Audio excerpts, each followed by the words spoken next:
ఈరోజు కొన్ని ఎగ్జాంపుల్స్ మీకు చూపించాలి. ఎందుకంటే ప్రజలకి కూడా చాలా సందర్భాల్లో మా గౌరవ ముఖ్యమంత్రి గారు కూడా అంటుంటారు మరుపు అన్నది. కానీ మరుపు కాదు, మేము ప్రజలకి తెలియజెప్పాలని ఒకే ఒక ఉద్దేశంతో ఈరోజు మీకు పెడుతున్నాను. ఈరోజు చూపిస్తున్నాను. ఒకసారి ఫస్ట్ వీడియో ప్లే చేయండి.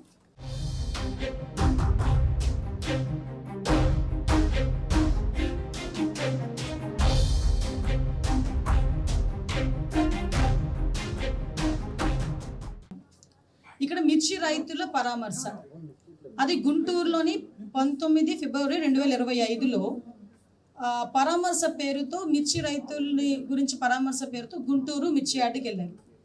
అయితే మీరు అక్కడ చూస్తే మిర్చి రైతులు అంటే ఏ రైతులైనా అవనవసరం, ఎవరైనా ప్రజాప్రతినిధులు వస్తున్నారంటే ఎంతో కొంత మంచి జరుగుతుందనే ఉద్దేశంతో వాళ్ళు కూడా వెయిట్ చేస్తారు. కానీ మిర్చి రైతుల పరామర్శ పేరుతో మిర్చి రైతుల్నే తన దగ్గరున్న సెక్యూరిటీ వాళ్ళ చేత, బౌన్సర్ల చేత కొట్టించడం. ఒక్కసారి బయటికి వెళ్తే ఒక్కసారి ప్లే చేయను.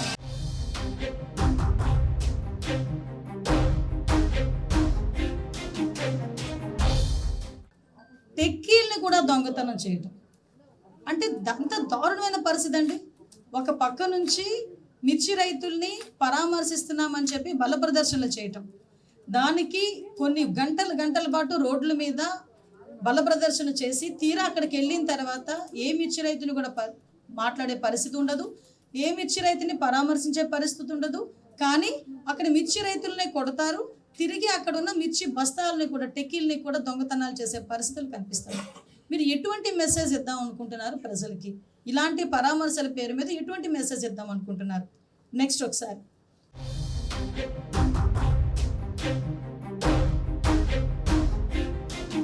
ఇక్కడ మీరు చూడండి, దగ్గర ద్రాప్తాడు పోల్పల్లి దగ్గర ఇంచుమించుగా, అంటే హెలికాప్టర్, అదో పెద్ద నాటకం.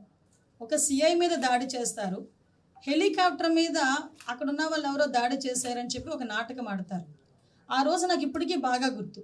అది చాలా దూరం, బెంగళూరు నుంచి కొంచెం దూరం, ఆ డిస్టెన్స్ చాలా ఎక్కువ ఉంటుంది. కాబట్టి మీరు హెలికాప్టర్లో రండి, హెలికాప్టర్లో వెళ్ళండి అని చెప్పి పోలీసులు చాలా క్లియర్గా వాళ్ళని రిక్వెస్ట్ చేశారు. ఇట్స్ నాట్ ఇన్స్ట్రక్షన్, రిక్వెస్ట్ చేశారు.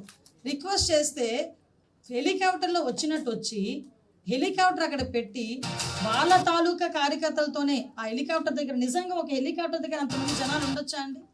ఒకసారి మీరే చూడండి. ఒకసారి ఇది మేము ఎస్టాబ్లిష్ చేయాలి, చూపించాలి, ప్రజలకి చూపించాలి వాళ్ళ తాలూకా నైజాన్ని. అంతమంది ఆ హెలికాప్టర్ దగ్గరికి వచ్చి వాళ్ళు నానా బీభత్సం సృష్టిస్తే మళ్ళా దాని పేరు మీద అక్కడి నుంచి బల ప్రదర్శనగా బెంగళూరు వెళ్ళిన పరిస్థితి. అంటే అక్కడ కూడా వాళ్ళు ఏదో ఫ్యాక్షన్ విషయంలో అక్కడ అతను ఆ ఫ్యాక్షన్ విషయంలో జరిగిన ఇన్సిడెంట్కి సంబంధించి పరామర్శకి వెళ్తే వాళ్ళు అక్కడ కూడా బల ప్రదర్శన చేస్తారు. ఇది వీళ్ళ తాలూకా నైజం ఒక పక్క నుంచి చెప్పాలి. నెక్స్ట్ ఒక ఇన్సిడెంట్ ఇక్కడ చూస్తే మనకి పొగాకు రైతులు, ఆ పొగాకు రైతులు ఎంత బాధపడి పండిస్తే ఆ పంటను తీసుకొచ్చి కాలు కింద తొక్కుతూ అది ఎందుకు పనికి రాకుండా చేసిన పరిస్థితులు మనం గమనించాలి. పేరుకి పరామర్శ, బయటకు వస్తే మహిళల మీద విచక్షణ రహితంగా రాళ్ళు రువ్వి దాడి చేసి అడ్డుపడిన పోలీసుల్ని సైతం లెక్క చేయకుండా దాడి చేశారంటే వీళ్ళ తాలూకా నైజాన్ని ప్రజలు కూడా అర్థం చేసుకోవాలని మీ అందరికీ కూడా నేను క్లియర్గా అందుకే ఒకసారి చూపిస్తున్నాను.